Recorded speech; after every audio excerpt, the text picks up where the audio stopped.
ప్రియమైన వాళ్ళారా, మీ అందరికీ మన ప్రభువైన యేసుక్రీస్తు నామములో మరొకసారి పేరు చెప్పిన వందనాలు తెలియజేసుకుంటున్నాను. ఈరోజు మనం నేర్చుకోబోతున్న విషయం ఏంటంటే పాపాలు క్షమించే దేవుడు. ఈ లోకంలో అటువంటి దేవుడు మన ఎవరికి కూడా కనిపించరు. అయితే మనం విశ్వాసం కలిగి ఉన్న దేవుడు గొప్ప దేవుడు. ఆయన పాపాలు సైతం కూడా క్షమించి తన కుమారులుగా తన కుమార్తెలుగా చేర్చుకునే మంచి సామర్థ్యం గల దేవుడిగా మనం చూస్తూ ఉంటాం. కాబట్టి పాపాలను క్షమించే దేవుడు అనే విషయంలో కొన్ని విషయాలు మనం ఆలోచన చేస్తూ ఉంటాం. ఎప్పుడు పాపాలు క్షమిస్తాడంటే, నిజంగా ఒక వ్యక్తి తాను చేసిన పాపను ఒప్పుకొని మారు మనసు పొందినప్పుడు వారి యందు దేవుడు చాలా సంతోషము కలిగి ఉంటాడు.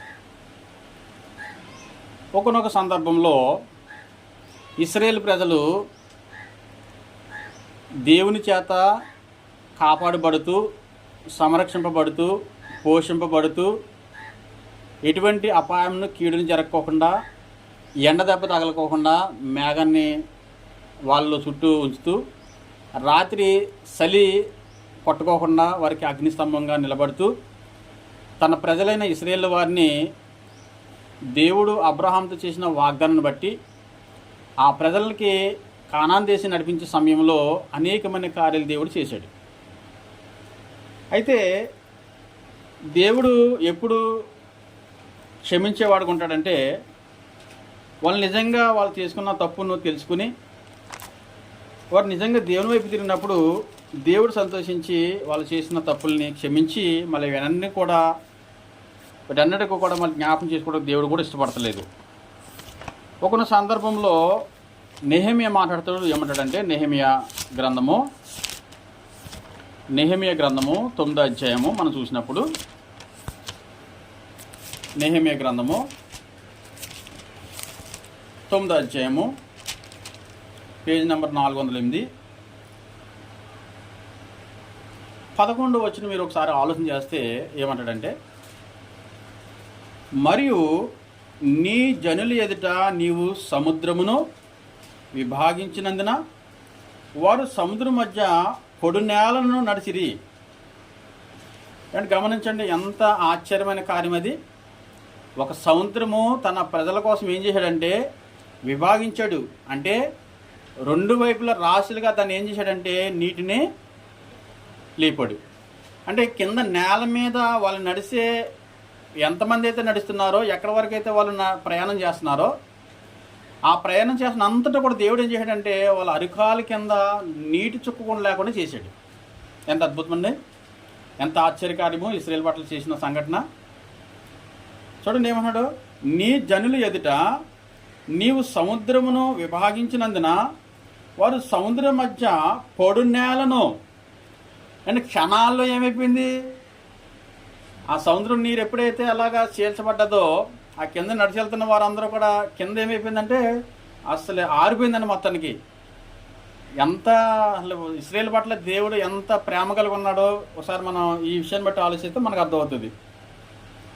పొడి నేలను నడిచిరి, ఒకడు లోతు నీట రాయి వేసినట్లు వారిని తరిమిన వారిని అగాధ జలములో నువ్వు పడవేసితివి.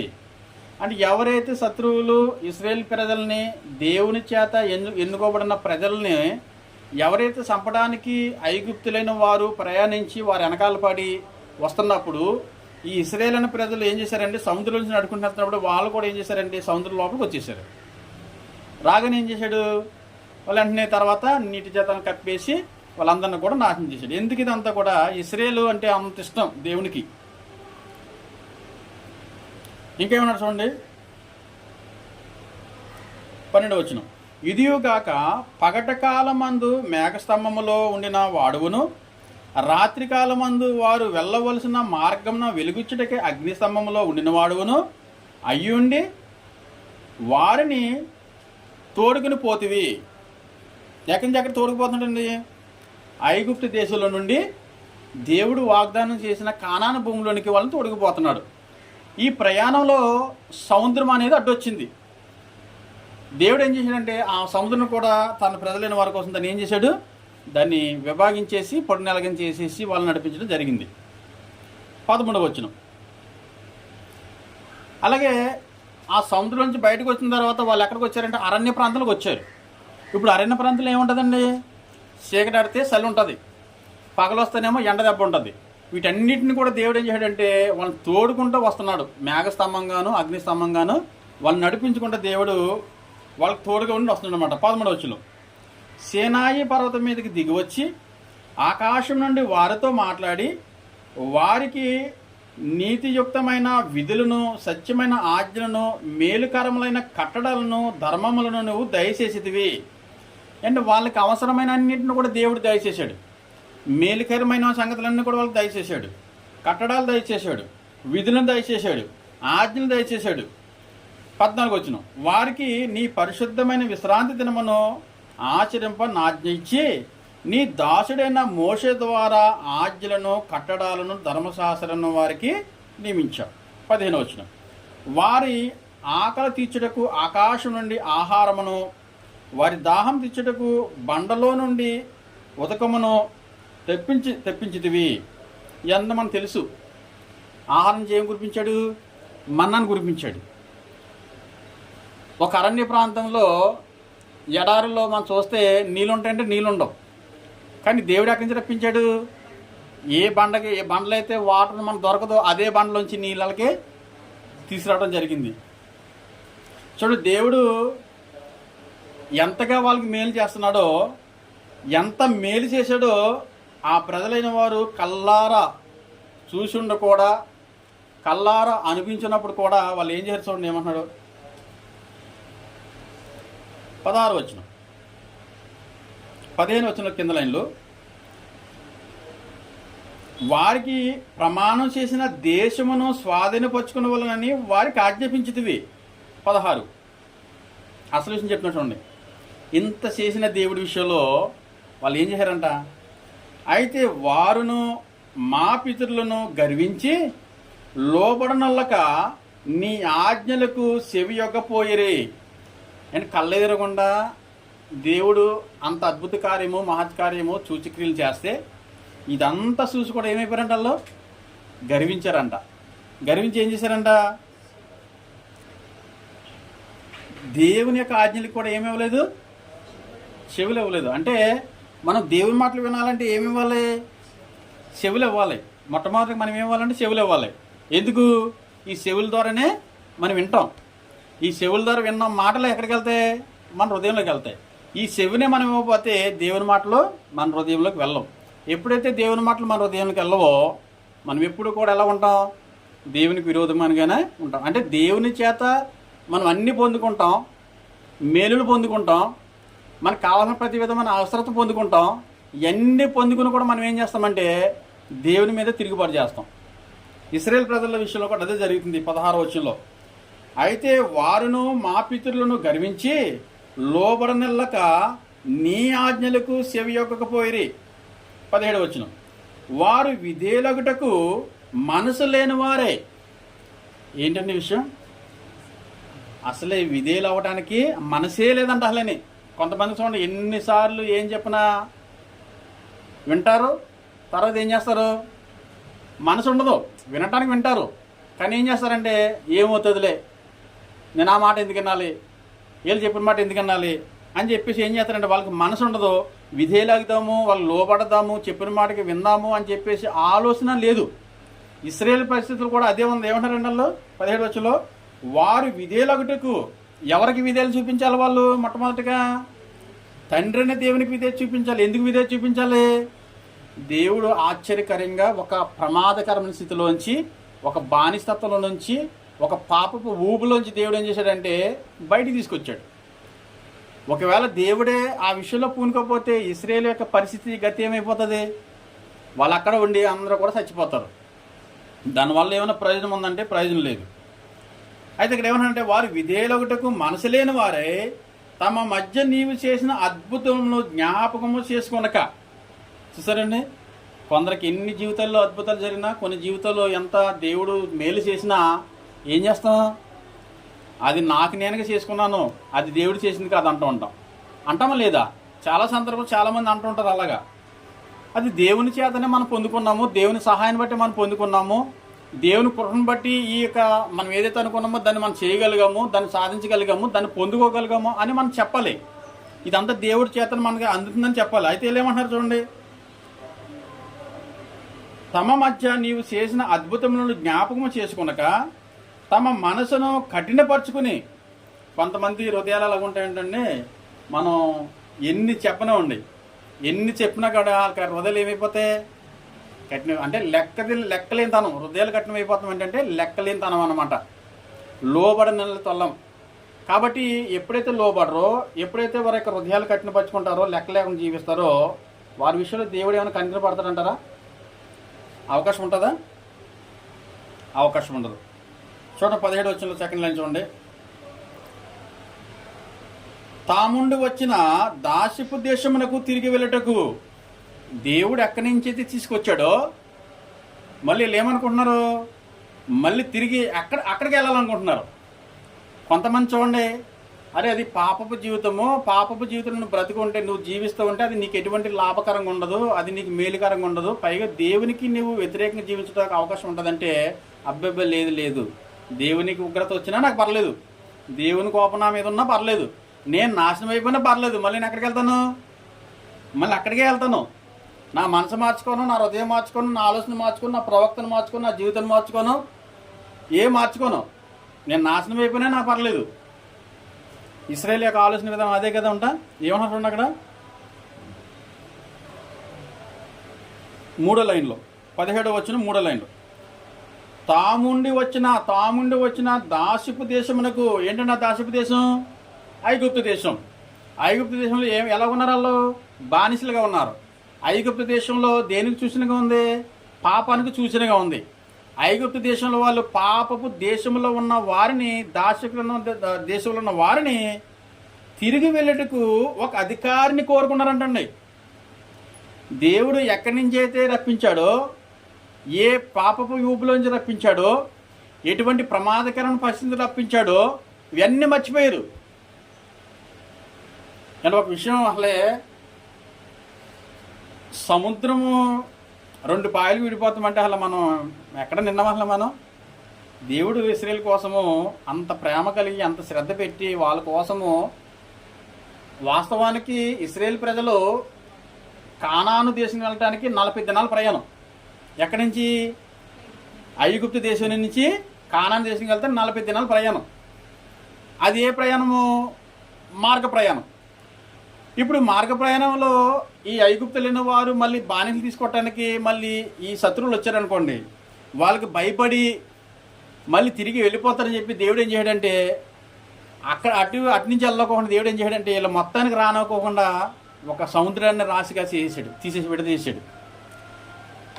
ఎప్పుడైతే వీళ్ళు కూడా ఏం చేసుకున్నారంటే, అంటే వీళ్ళు వెళ్తున్నారు కాబట్టి ఇది కూడా మనకి ఓపెన్గా ఉంటుంది, మనం వెళ్ళి తీసుకుని రావచ్చు అని అనుకున్నారు. వెంటనే దేవుడు ఏం చేశాడు? మధ్యకి వచ్చిన తర్వాత గట్టంగా అటు ఇటు వెళ్ళలేని పరిస్థితికి వచ్చిన తర్వాత ఇశ్రాయేల్ అందరూ ఒడ్డుకు వచ్చేసిన తర్వాత దేవుడు ఏం చేశాడంటే వాళ్ళందరినీ కూడా ఉంచేసాడు. చరిత్రలో ఉందండి అది. ఇప్పుడు కూడా మనకు చరిత్రలో అది మనకు కనిపిస్తుంది. ఇది నిజమైన జరిగిన సంఘటనలు. ఈ దీంట్లో రాయబడినప్పుడు ఏది అబద్ధం లేదు, నిజమైన జరిగిన సంఘటనలే.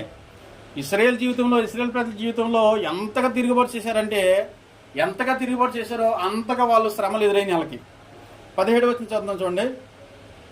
ఎక్కడికి వెళ్ళిపోతున్నారంటే వీళ్ళు, తాముండి వచ్చిన దాస్యపు దేశంలోకి తిరిగి వెళ్ళటకు ఒక అధికారిని కోరుకుని నీ మీద తిరుగుబాటు చేశారు. తిరుగుబాటు అంటే అర్థం ఏంటంటే, దేవుడు ఒక ప్రమాదకరమైన స్థితిలోంచి బయటికి తీసుకొచ్చిన తర్వాత దేవునికి విధేయత చూపించుకోకుండా, దేవుని మాటకు లోబడుకోకుండా, దేవుని ఆజ్ఞకు లోబడుకోకుండా, దేవుని కట్టడాలకు లోబడుకోకుండా తిరిగి మళ్ళీ ఏ స్థితిలోంచి వచ్చారో మళ్ళీ ఆ స్థితిలోకి వెళ్ళటమే దేవుని తిరుగుబాటు చేయటం. వీళ్ళు ఏం చేశారంట? ఎక్కడి నుంచి అయితే తీసుకొచ్చాడో మళ్ళీ తిరిగి ఎక్కడికి వెళ్ళటానికి ఎవరిని ఎన్నుకున్నారు? ఒక నాయకుని ఎన్నుకున్నారు.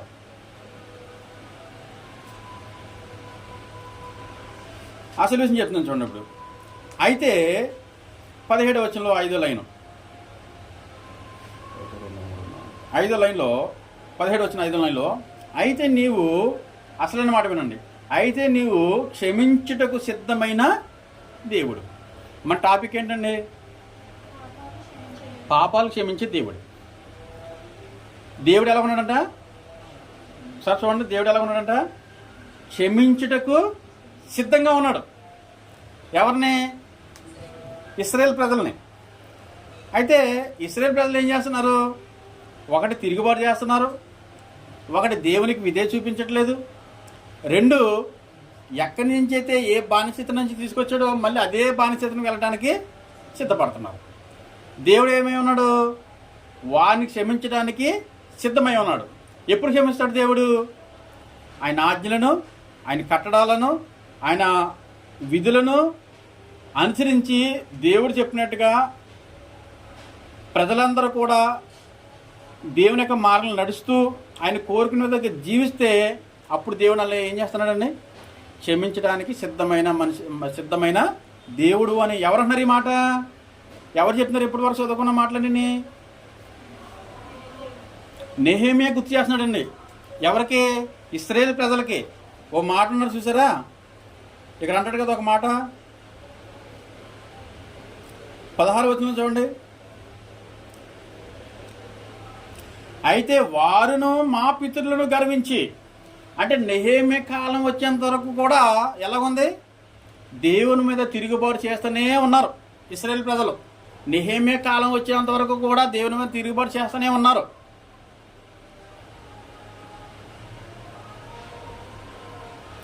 ఇక్కడ ఏమన్నాడంటే, అయితే నీవు క్షమించుటకు సిద్ధమైన దేవుడును, దయాళువాత్సల్యము గలవాడును, దీర్ఘశాంతమును, బహు కృపయు గలవాడునై ఉండి వారిని విసర్జింపలేదు. ఇప్పుడు దేవునికి ఏముందండి? క్షమించే మనసు ఉంది, క్షమించే మనసు ఉంది.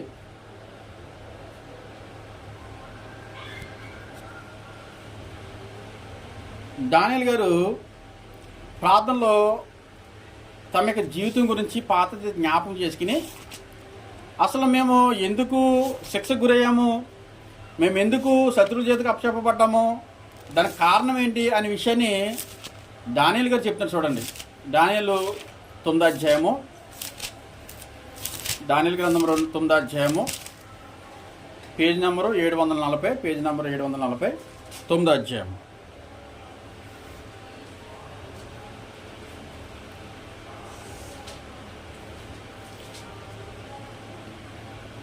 నాలుగు నుంచి చదువుతున్నాను చూడండి, 4వ వచనం నుంచి చదువుతున్నాను. 4 నుంచి చదువుతున్నాను. నేను, అంటే దానియేలు గారు మాట్లాడుతున్నారు, నేను నా దేవుడైన యెహోవా ఎదుట ప్రార్థన చేసి ఒప్పుకున్నది ఏమనగా, నేను ఒప్పుకుంటున్నాను. ఏంటి ఒప్పుకుంటాం చెప్తున్నాడు, మొత్తం విశేషం చెప్తున్నాడు అనమాట. ప్రభా, మహాత్మ్యము కలిగిన భీకరుడు దేవా, నీ ఆజ్ఞను అనుసరించి నడుచువారి ఎడల నీ నిబంధనను, నీ కృపను జ్ఞాపకము చేయవాడా, మేమైతే నీ దాసులకు ప్రవక్తలు నీ నామమును బట్టి మా రాజులకును, మా అధిపతులకును, మా పితరులకును, యోధా దేశ ప్రజలందరికీ చేసిన మాటలను ఆలకింపక నీ ఆజ్ఞలను, నీ విధులను అనుసరించటం మాని పాపులమును దుష్టులమునై చెడితనమందు ప్రవర్తించుచు తిరుగుబాటు చేసిన వారము. దానియేలు గారు ఎవరండి? యూదుడు. దానియేలు గారు ఏమంటున్నారు? మేము ఎలా తిరుగుబాటు చేశామని చెప్తున్నాడు ఆయన. అదే చెప్తున్నాడు. ఏమంటున్నాడండి? ఎవరెవరు చేశారంట? నీ నామను బట్టి మా రాజులకును, మా అధిపతులకును, మా పితరులకును, యోధా దేశ జనులందరికీ చెప్పిన మాటను ఆలకింపక. ఎవరు చెప్పాడు? దేవుడు. యోధా ప్రజలందరికీ కూడా చెప్పాడు దేవుడు. ఏమని చెప్పాడు? మీరు నా మాట అంటే మీరు శత్రువుల దేశానికి వెళ్ళరు అని చెప్పాడు. అయితే వాళ్ళని ఏం చేశారంట? ఆలకించలేదంట. ఆలకింపక నీ ఆజ్ఞలను, నీ విధులను అనుసరించడం మానేశారు. మానేసి పాపులమును దుష్టులమునై చెడితనమందు ప్రవర్తించుసు. దేంట్లో ఉన్నారండి? ఇప్పుడల్లో పాపం ఉన్నారు. పాపానికి మూలకారకుడు ఎవరు? దుష్టుడు. ఇంకెలా ఉన్నారంట? అలాగా దుష్టులమై ఉండి ఒప్పుకున్నాడు, మేము సాతాన సంబంధమే, నీ సంబంధం కాదు దేవా అని చెప్తున్నాడు. ఇంకేమన్నాడు? చెడుతనమందు ప్రవర్తించు. అంటే వారికి జీవితం ఎక్కడ ఉంది? చెడులోనే జీవితం కొనసాగిస్తున్నారు, చెడుగానే బ్రతుకుతున్నారు, చెడు తలంపులతోనే ఉంటున్నారు, చెడు మనసు కలిగి జీవిస్తున్నారు. వాళ్ళు ఏమాత్రం కూడా దేవుని వైపు తిరగట్లేదు. ప్రవర్తించు ఏం చేశారంట? తిరుగుబాటు చేసిన వారము. 7వ వచనం, ప్రభా నీవే నీతిమంతుడువు, మేమైతే సిగ్గు చేత ముఖ వికారము పొందిన వారము, మేము నీ మీద తిరుగుబాటు చేసితిమి, దానిని బట్టి నీవు సకల దేశములకు మమ్మను ఎందుకు పంపించాడండి? ఎందుకు పంపించేశాడు అసలని? సకల దేశములకు అంటే ఆయా ప్రాంతాల్లో ఉన్న బబులోను సామ్రాజ్యానికి ఆ పక్క దేశాల్లో వాళ్ళందరూ సైన్యం వచ్చినప్పుడు బబులోన్తో పాటు కొంతమంది రాజ్యాలు కూడుకుని యోధా దేశంలోకి వచ్చినప్పటికీ యూదులందరినీ కూడా తీసుకెళ్ళిపోవడం జరిగింది. అసలు యూదులందరినీ తీసుకెళ్ళిపోవడం కారణం ఏంటి?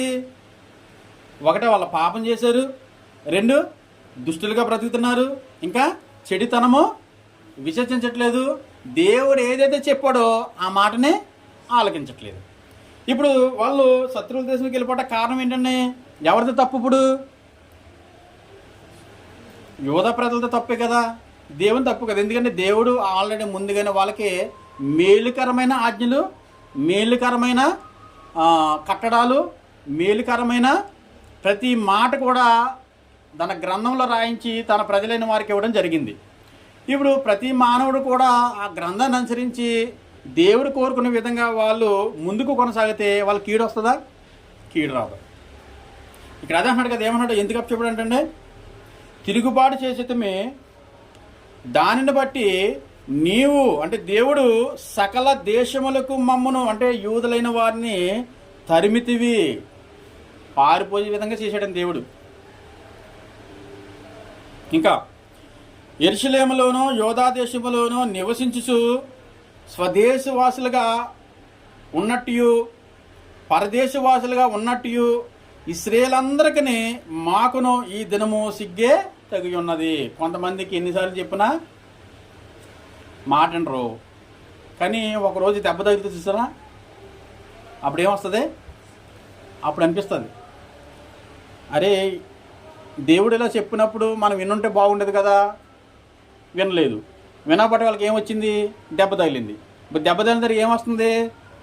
సిగ్గు అనేది వస్తుంది. అంటే వాళ్ళ ఆలోచన విధానం చూడండి, ముందు ఏమి జరిగినప్పుడు కూడా ఎలా ఉంటారు?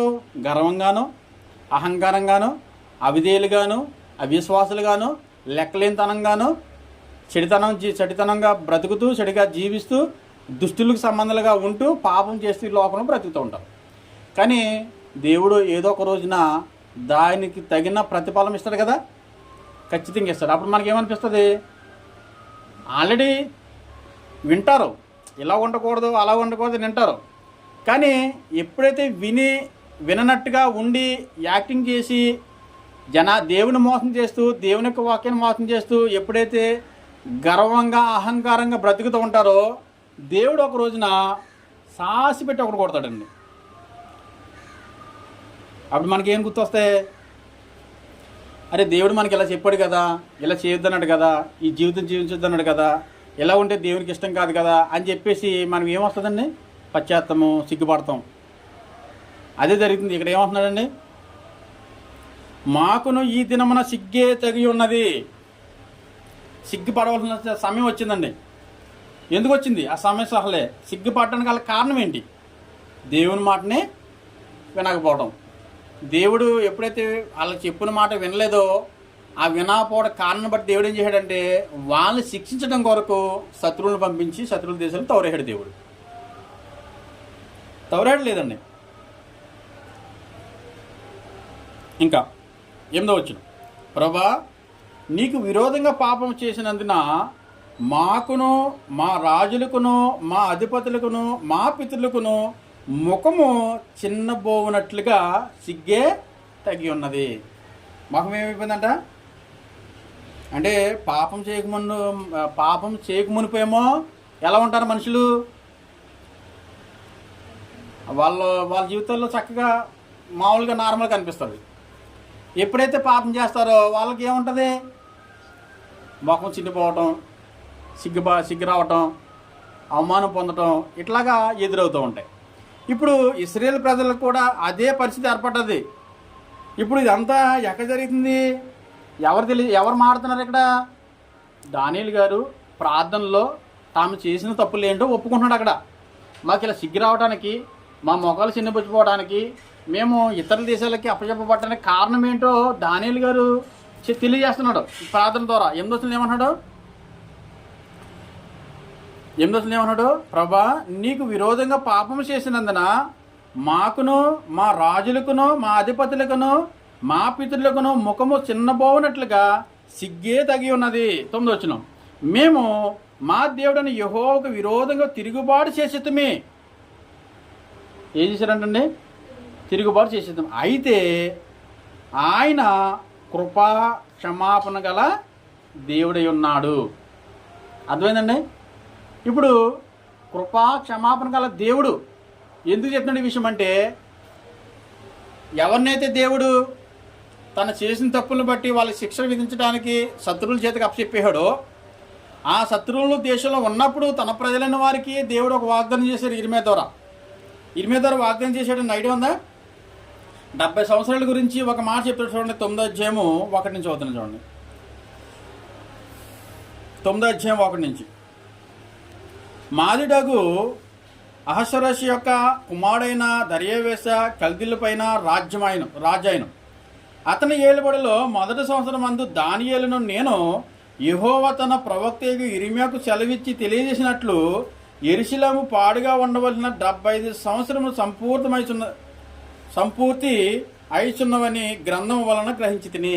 అంటే ఇప్పుడు ఇశ్రాయేలు ప్రజలు తాము చేసిన పాపాన్ని బట్టి, వాళ్ళు చేసిన దోషాన్ని బట్టి వాళ్ళు ఇప్పుడు ఎన్ని సంవత్సరాల్లో బానిసత్వం ఉన్నారని మళ్ళీ ఎన్ని సంవత్సరాలు శత్రువుల చేతులకు వెళ్ళిపోయారు?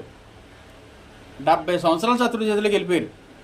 ఇప్పుడు ఈ గ్రంథం చదివి గ్రహించినప్పుడు దానియేలు గారు ప్రార్థనలో తను చేసిన తప్పులు ఒప్పుకుంటూ మళ్ళీ తిరిగి 70 సంవత్సరాల తర్వాత వాళ్ళు చేసిన పశ్చాత్తాన్ని బట్టి దేవుడు ఏం చేశాడంటే 70 సంవత్సరాలు ముగించిన తర్వాత ఆ బానిసత్వంలో నుంచి, ఆ యొక్క శత్రు దేశం నుంచి ఏం చేశాడంటే మళ్ళీ తిరిగి తన స్వదేశాన్ని రప్పించడంలో దేవుడు ఏమైనాడు?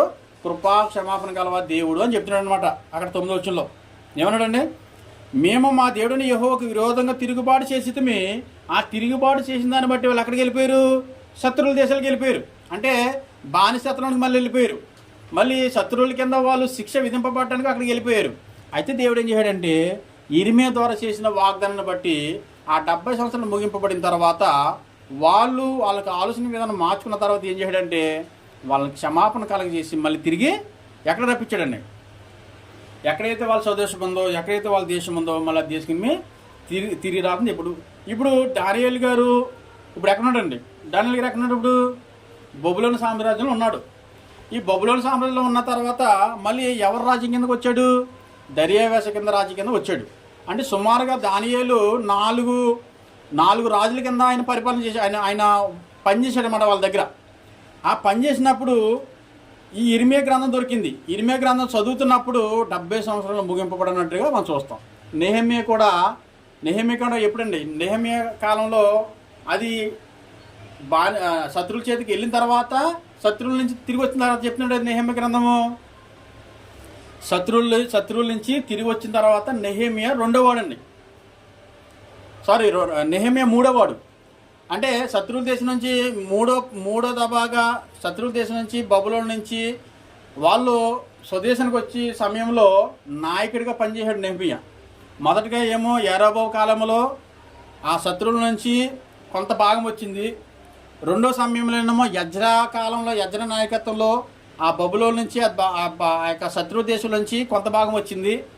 తర్వాత నెహెమ్యా కాలం వచ్చేటికి నెహెమ్యా యొక్క అధికారంలో ఆ బబులోను నుంచి, ఆ శత్రుల దేశం నుంచి మూడో భాగం వచ్చింది. ఈ మూడో భాగం వచ్చినప్పుడు వాళ్ళని గుర్తు చేశాడు అనమాట. నువ్వు ఎలాగ దేవుడు క్షమించవో, ఇటువంటి పరిస్థితులు ఉన్న ప్రజల్ని వాళ్ళు చేసిన తప్పు ఒప్పుకున్నప్పుడు నువ్వు ఎలాగ వాళ్ళని క్షమించి మళ్ళీ దేశం తీసుకొచ్చావని చెప్పి నెహెమ్యా చెప్తున్నాడు. ఇక్కడ దానియేలు గారేమో జరగబోతున్న సంగతి అంటే కొన్ని రోజుల్లో వాళ్ళు కూడా ఎక్కడికి వెళ్ళినారు? ఆ శత్రు దేశంలో నుంచి విడిపింపబడి మళ్ళీ యెరూషలేము ప్రాంతానికి వస్తున్నారనమాట. దాని గురించి అన్నాడు 9వ వచనంలో. ఏమన్నాడు? మేము మా దేవుడిని యెహోవాకు విరోధంగా తిరుగుబాటు చేసేతమి, అయితే ఆయన కృపా క్షమాపణ గల దేవుడై ఉన్నాడు అని చెప్పాడు. నెహెమీయా ఏం చెప్పాడు? ఆయన సిద్ధమైన దేవుడు అని చెప్పాడు. అంటే చేసిన తప్పును ఒప్పుకుంటే క్షమించడానికి దేవుడు ఏమైనాడు? సిద్ధంగా ఉన్నాడు. ఇక్కడ దానియల్ గారు ఏం చెప్తున్నాడంటే చేసిన తప్పును ఒప్పుకుంటే ఇక్కడ ఏమన్నాడు? కృప చూపిస్తారు. అంటే కృపతో కలిగిన క్షమాపణ గల దేవుడై ఉన్నాడు అనే విషయాన్ని దానియల్ గారు చెప్తున్నాడు. తర్వాత మీరు కిందకు వచ్చినకి వస్తుంటే ఆ మోషే చెప్పిన దాన్ని బట్టి వాళ్ళు ఎలాగ పట్టబడ్డారు, ఎలాగ వాళ్ళు శిక్షింపబడ్డారు అని చెప్తూ ఉంటాడు అన్నమాట. ఇంకా మనం చూస్తే ఇప్పుడు మనం ఆలోచన చేస్తున్న టాపిక్ ఏంటండి? పాపాలను క్షమించే దేవుడు. నిర్గమకాండం 34 అధ్యాయము.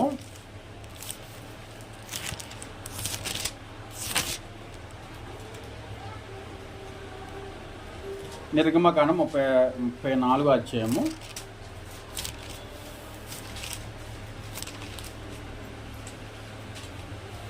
6-7 వచనాలు మీరు చూస్తే మొట్టమొదటగా దేవుడు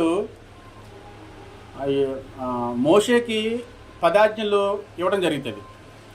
తర్వాత మోషే ఆ కొండ ప్రాంతం దిగొచ్చిన తర్వాత కిందకు వచ్చేటప్పటికి కొంతమంది ప్రజలందరూ కూడా ఇష్టానుసారంగా జీవిస్తూ దూడం చేసుకుని, మోషే ఏమైపోయాడో తెలియదు, మోషే రాలేదు కాబట్టి మాకు నాయకుడు కావాలని చెప్పేసి ఒక దూడను తయారు చేసుకుని ఆ దూడకి వాళ్ళు ఆరాధన చేయటము, ఆ దూడ అన్నీ సమర్పించుకోవడం చేస్తూ ఇష్టానుసారంగా జీవిస్తుంటారు అనమాట. ఆ సమయంలో మోషే గారి కిందకు వచ్చేటప్పటికి వాళ్ళని చూసి వారు చేసిన పనికి తట్టుకోలేక ఏం చేయడంటే ఆ పైన నుంచి మొట్టమొదటికి వచ్చిన 10 ఆజ్ఞల పలకలు ఏం చేయడంటే వాళ్ళ మీద విసిరేయడం జరుగుతుంది. ఎప్పుడైతే విసిరేస్తాడో అక్కడ భూకంపం వచ్చి కొంతమంది కోరేసు సంబంధించిన వాళ్ళందరూ కూడా చనిపోతారు. తర్వాత రెండోసారి దేవుడు ఏం చేశాడంటే మళ్ళీ మోషేని రమ్మని మోషేకి మళ్ళీ 10 ఆజ్ఞలు ఇస్తాడన్నమాట. చూడండి ఇక్కడ ఏమంటాడంటే 1వ వచనం, మరియు యెహోవా మోషేతో మొదటి పలకల వంటి మరి 2 పలకలను, చూడండి మొదటి పలకల వంటి ఏమన్నాడు? మరి 2 పలకలను. అంటే మొదటి పలకలు ఏమైపోయినాయి? ఇప్పుడు విసిరివేయబడ్డాయి, మొత్తం పగిలిపోయినాయి. అయితే దేవుడు ఏం చేశాడంటే మళ్ళీ మోషేని రప్పించి మళ్ళీ మరి 2 పలకలను చెక్కుము, నీవు పగలగొట్టిన మొదటి పలకల మీదనున్న వాక్యములను నేను ఆ పలకల మీద రాస్తానని చెప్పాడు. అంటే మోషే ఏం చేయాలి? ఇప్పుడు పలకల్ని చెక్కాలి. చెక్కితే దేవుడు ఏం చేస్తాడు? ఆ రాతుల మీద దేవుని యొక్క ఆజ్ఞలు రాస్తాడు అనమాట. ఇప్పుడు ఒక రాయి మీద అక్షరం చెక్కాలంటే ఏం కావాలి? ఒక శానం కావాలి, ఒక సుత్తి కావాలి, దానికి ఒక మంచి పట్టు కూడా కావాలి. ఎవరు బట్టి వాళ్ళు కొట్టారనుకోండి రాయి అయిపోతుంది, పగిలిపోతూ ఉంటుంది.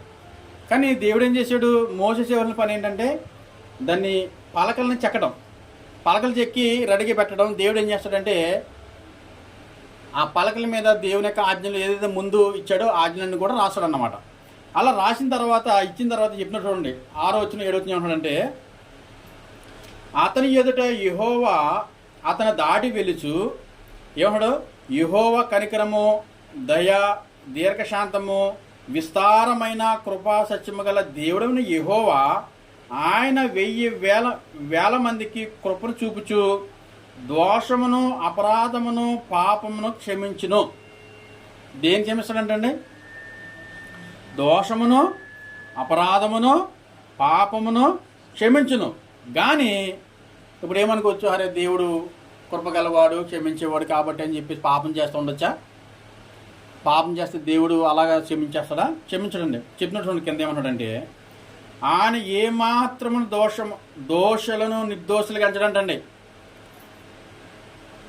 దోషుల్ని నిర్దోషిగా ఎంచడం. మనమేమనుకుంటాం?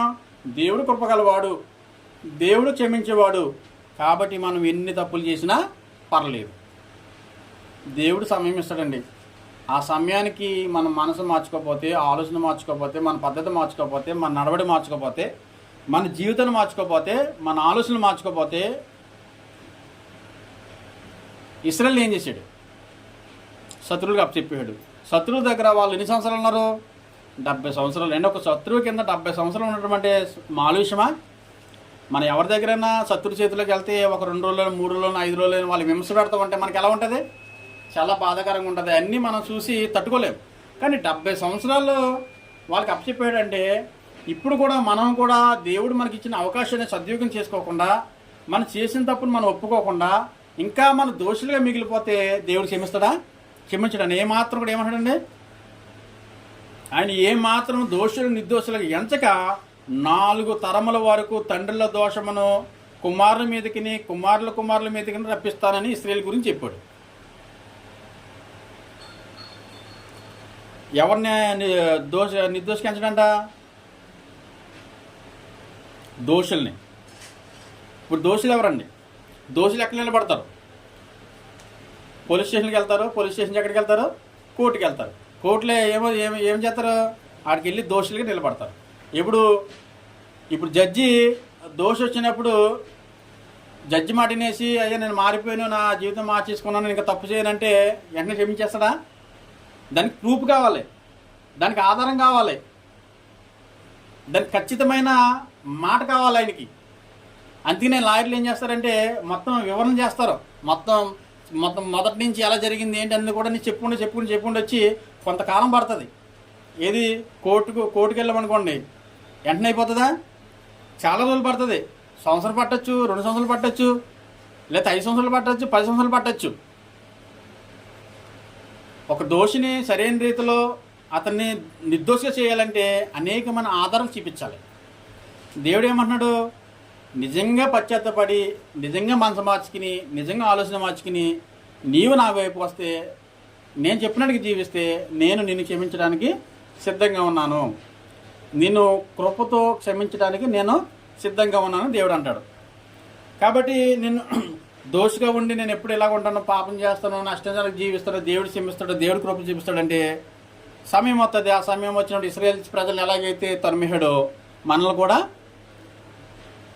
దేవునికి ఇష్టం లేకపోతే ఈ భూమి నుంచి కూడా తీసేస్తాడు. అంతే కదండి?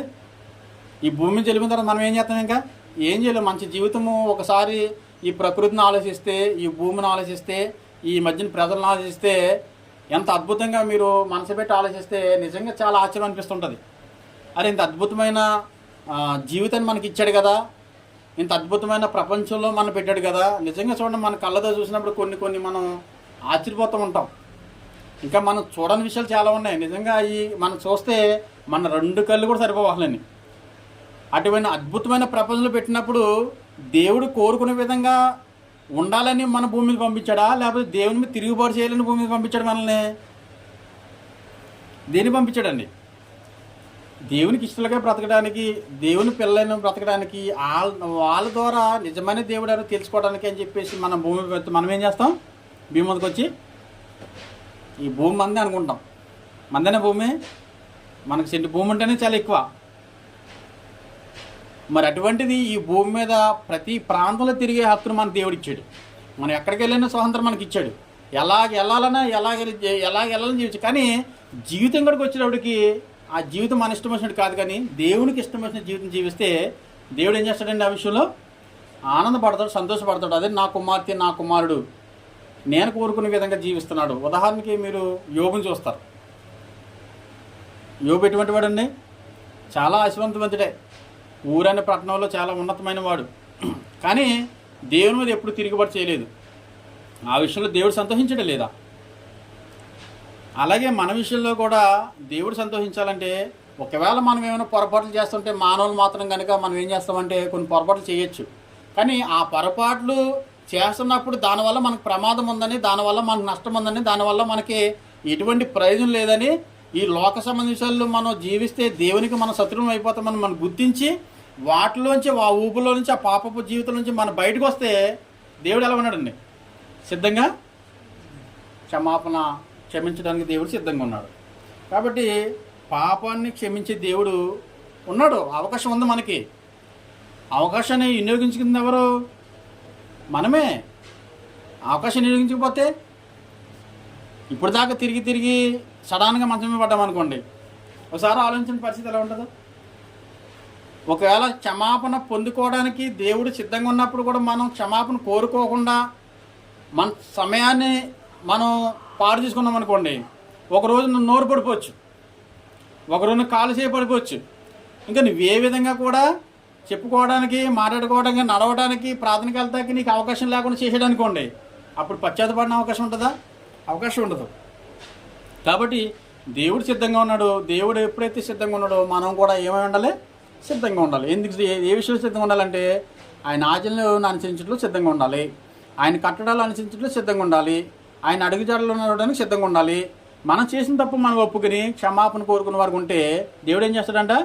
నిజంగా మారు మనసు పొంది, నిజంగా పాపం చేసిన తప్పు ఒప్పుకుని మారు మనసు పొందితే దేవుడు సంతోషించి నీ పాపాన్ని క్షమించడానికి దేవుడు సిద్ధంగా ఉన్నాడు అనే విషయాన్ని మనం గమనించాలి.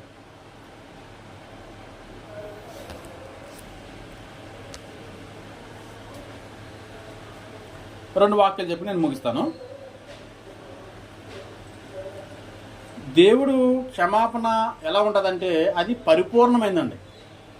దేవుడు క్షమించాడంటే ఎలా ఉంటుందంటే మనిషి అన్న ఒకసారి క్షమించి తర్వాత అతనికి వ్యతిరేకంగా వెళ్తే, అతనికి ఏమైనా ఇబ్బంది కలిగితే క్షమాపణ మళ్ళీ క్షమించుకోకుండా ఉండొచ్చేమో. కానీ దేవుడు ఒక్కసారి అవకాశం ఇస్తే, అవకాశం ఇచ్చిన దేవుడు ఏం చేస్తాడంటే మళ్ళీ ఎన్నడూ కూడా నీ పాపాలను కూడా ఒప్పుకొని అంటున్నాడు. చూడండి ఎక్కడ పడేస్తాడంటే ఆయన దేవుని యొక్క క్షమాపణ పరిపూర్ణమైనది, దేవుని యొక్క క్షమాపణ సంపూర్ణమైనది. నిజంగా అటువంటి దేవుడిని అనుసరించడం నిజంగా మనం ధన్యులమని చెప్పుకోవాలి. ఈ ప్రపంచంలో, ఈ లోకంలో అటువంటి దేవుడు అంటే పాపముల నుంచి, పాప ఊపుల నుంచి తప్పించి ఆయన మార్గం నడిస్తే మన పాపలన్నీ కూడా అగాధ జలంలో ఇంకెన్నడూ కూడా దీన్ని జ్ఞాపకం చేసుకుని అంటున్నాడండి. చూడండి అంత గొప్ప దేవుని కలిగి ఉన్న మనము దేవుని ఎంత సంతోషపెట్టేవారు ఉండాలి. మనం ఒకసారి ఆలోచించేయండి. మీకా గ్రంథము మనం చూస్తే, మీకా గ్రంథము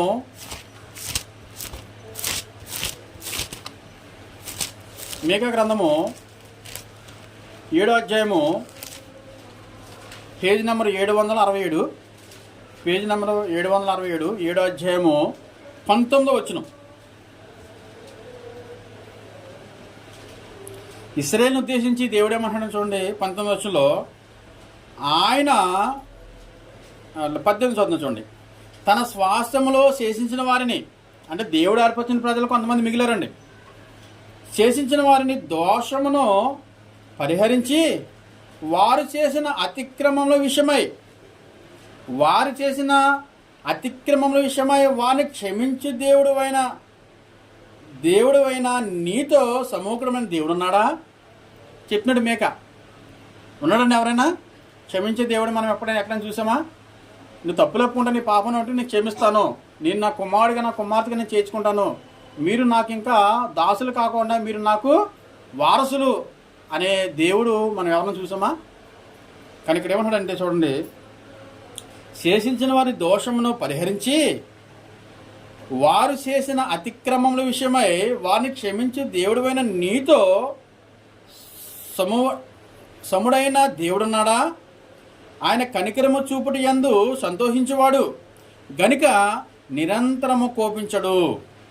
ఆయన మరలా మన యందు జాలిపడును, మన దోషములను అణిసివేయును. వారి పాపములన్నిటినీ ఏం చేస్తాడంటండి? సముద్రపు అగాధములో నీవు పడవేతువు.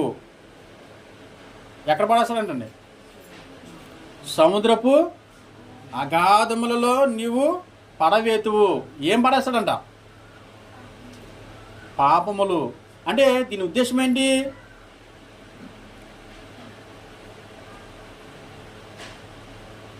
దీని ఉద్దేశం ఏంటండి?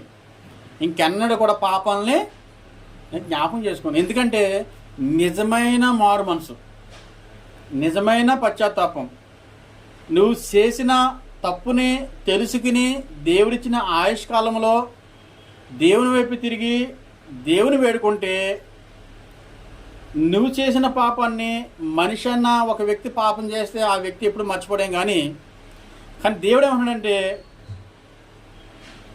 నిన్ను పరిశీలించే దేవుడు, హృదయాంతరం ఎరిగిన దేవుడు. మన ఆలోచన రాకమునిపే, మన మాట రాకమునిపే సమస్తం ఎవరికి తెలుసండి? దేవునికి తెలుసు. 130 కీర్తనలు చెప్తాడు కదా, నేను పడక మీద నీకు తెలుసు, పడక మీద లేచింది తెలుసు, నేను ఎక్కడికి వెళ్తుందని తెలుసు, నా తలంపులు ఏంటి తెలుసు, నా నాలుగు మాట రాక మునిపి ఆ మాట ఏంటో తెలుసు అన్నీ అక్కడ చెప్తూ ఉంటాడు. కానీ ఇక్కడ ఏమన్నాడంటే, ఆయన మరలా మన యందు జాలిపడును, మన దోషములను అణిసివేయును, వారి పాపములన్నిటినీ పాపం కాదండి, పాపములన్నిటినీ. పాపం అంటే ఒకటే కదా పాపం, అనేకమైన రకాలైన పాపాలు ఉన్నాయి. కానీ ఒక్క పాపాన్ని ఆయన తుడిచివేయనట్లేదు, పాపములన్నిటినీ సముద్రపు అగాధములో పడేస్తాను. ఇప్పుడు సముద్రపు అగాధులు పడేస్తే మళ్ళీ మళ్ళీ తిరిగి రావడానికి అవకాశం ఉంటుందా? ఇంక లేదు, అవకాశం లేదు. దేవుడు అదే కోరుకుంటున్నాడు. ఒక మాట చెప్పి నేను ముగిస్తాను. ఇశ్రాయేలును ఉద్దేశించి ఏమిటంటే, ఇశ్రాయేలు మన ఇర్మియా గ్రంథం 31వ అధ్యాయము 34, 31 అధ్యాయము, ఇర్మియా గ్రంథము 31వ అధ్యాయము 34 వచనం.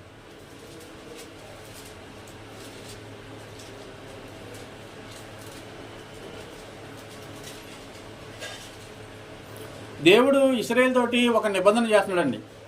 అదే నిబంధన అంట 31 చూడండి.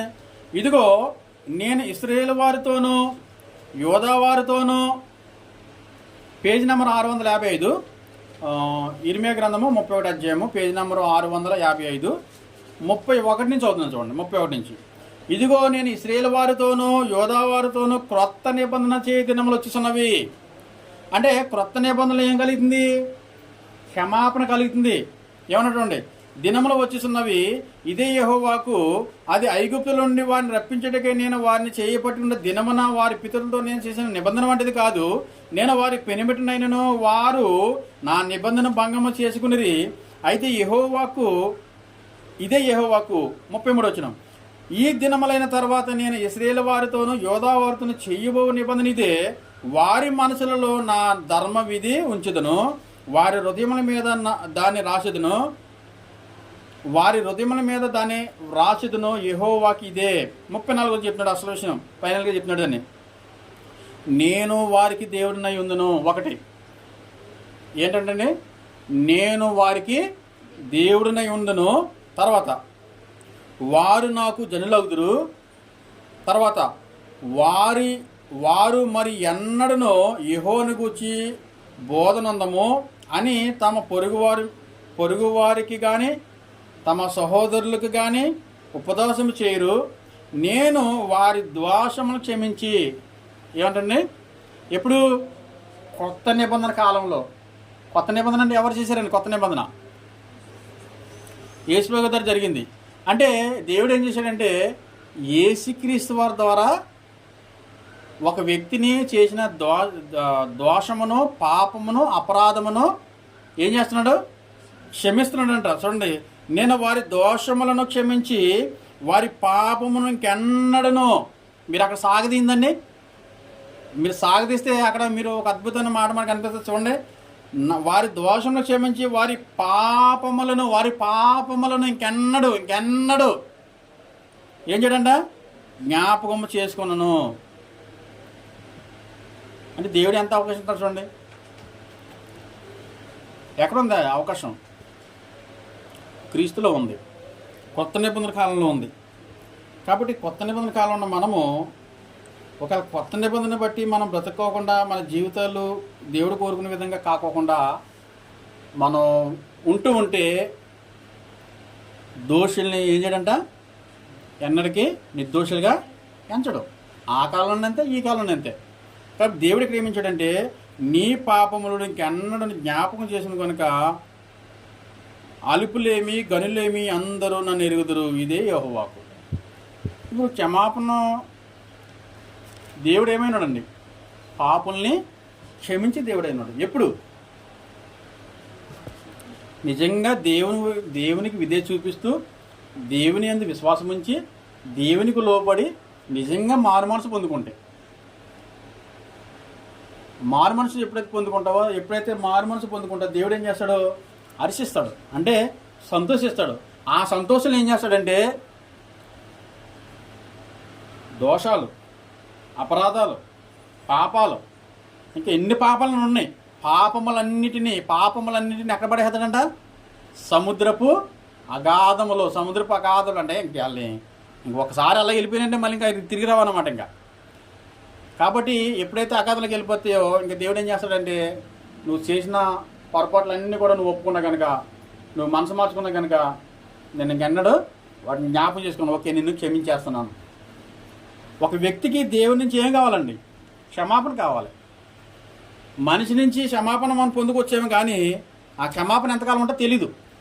కానీ దేవుని వద్ద నుంచి క్షమాపణ మనం కోరుకున్నప్పుడు దేవుడు ఏం చేస్తాడంటే, ఇంకన్నడూ కూడా నిన్ను ఏమాత్రం కూడా నిన్ను మళ్ళీ శత్రువుల చేతికి అచ్చడం కానీ, మళ్ళీ నిన్ను దుష్టుల చేతికి అప్పచడం కానీ చేయను అంటున్నాడు దేవుడు. మరి ఏం చేస్తాడంట? పాపం బట్టే కదా యూదులు ఎక్కడికి వెళ్ళిపోయారు? శత్రువుల చేతిలోకి వెళ్ళిపోయారు. ఇప్పుడు పాపం బట్టే కదా మనం ఏం చేస్తున్నాం? సిగ్గును అందుతున్నాం లేదా? ఇప్పుడు సిగ్గు ఎప్పుడు వస్తుందండి? పాపం చేసిన దాన్ని బట్టి సిగ్గు వస్తుంది కదా. పాపం చేయనని చెప్పి ఎలా ఉంటావు? సింహంలాగా ఉంటావు. పాపం చేస్తే సింహం కాస్త ఏమైపోతుంది? మన జీవితంలో కూడా ఆ రోజు యూదులు ఇశ్రాయేలు పరిస్థితి కూడా అదే.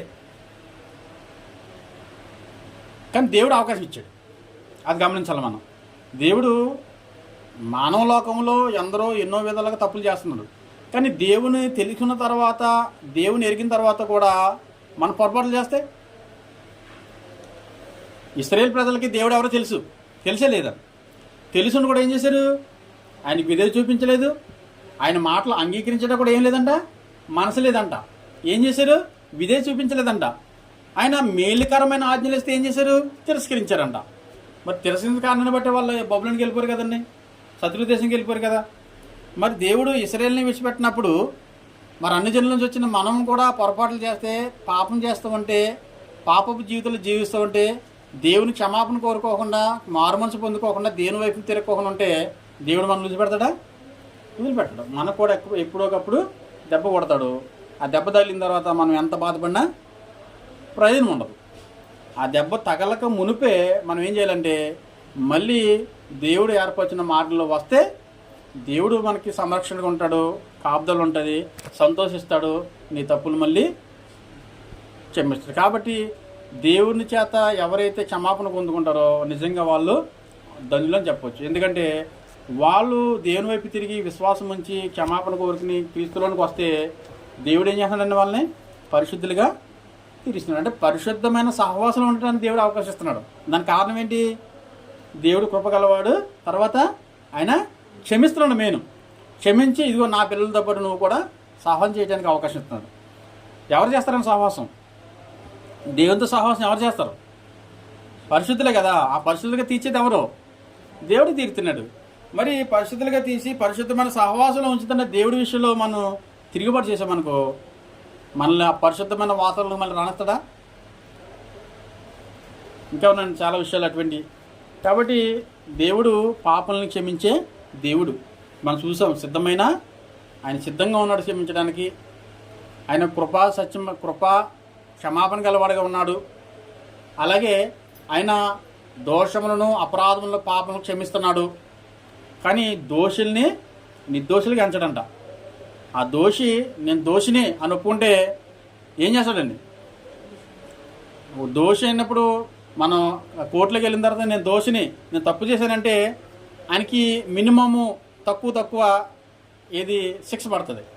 నువ్వు ఇవన్నీ తప్పించుకోవడానికి ఒక దోషం చేసావు, దాన్ని తప్పించుకోవడానికి ఇంకోటి చంపావు, ఆ తప్పించుకోవడానికి ఇంకో చంపావు అనుకోండి, ఇది కాస్త ఏమైపోతుంది? అవన్నీ అన్నీ తెలిసినాయి అనుకో, నీకు 5 సంవత్సరాలు పడవలసిన శిక్ష కాస్త ఎన్ని సంవత్సరాలకు వెళ్తుంది? 20 సంవత్సరాలకి 30 సంవత్సరాలు జీవిత కారాగార శిక్ష కూడా వెళ్ళొచ్చు. అప్పుడు బయటకు వచ్చే అవకాశం ఉందా?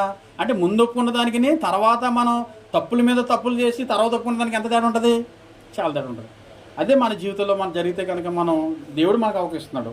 నిజమైన దేవుడు ఎవరో మనము క్రీస్తు ప్రభు ద్వారా తెలుసుకోగలిగాం, సువార్త ప్రకటన ద్వారా మనం తెలుసుకోగలం. కాబట్టి దేవుడు మనకు అవకాశిస్తున్నాడు. కానీ అవకాశాన్ని మనం వినియోగించుకుంటే మన ధన్యులు. చెప్పబడుతున్న మాటలు అలా ఉన్న వాళ్ళు ఏవన్నీ పరిశోధించి మరి దేవుడు కోరుకునే విధంగా ఆయన అడుగుజల్లో నడవాలని ఈ మాటలు మీకు హెచ్చరిక చేస్తూ దాన్ని నేను హెచ్చరించుకుంటూ కొద్ది మాటలు ముగిస్తున్నాను. అందరికీ వందనాలు తెలియజేసుకున్నాను.